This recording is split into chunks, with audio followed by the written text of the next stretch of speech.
যে আপুনি গাড়ীখন পাই আপোনাৰ ফিল্ডটো কেনেকুৱা হৈ আছে, মনত আশাটো কেনেকুৱা হৈ আছে? মনত এটা বৰ ডাঙৰ এটা ড্ৰিম আছিলে, সপোন আছিলে। আল্লাহ পাকে মোৰ এই সপোনটো পূৰা কৰিলোঁ।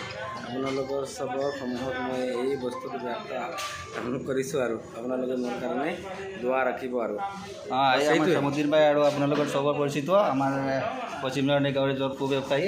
তেখেতৰ বহুত মনৰ আশা আছিলে এখন ভাল গাড়ী কিনিব। বুজি আল্লাহ দোৱা এটা সতৰ দোৱা যি আল্লাহ মোক কবুল কৰিলে আৰু আমি বহুত দোৱা বিচাৰি আছোঁ। আল্লাহ তালাৰ ওচৰত দোৱা কৰিব যে মোৰ আৰু যে মনৰ আশাটো পূৰা হয়, যিবিলাক মানে ৰাখিছোঁ সেইবিলাক পূৰা হয় আৰু গাড়ীখন চলাই থকা অৱস্থা জীৱনত ভালে সুখে চলাওঁ, সেইটোৱে দোৱা ৰাখিছোঁ আপোনাৰ ওচৰত।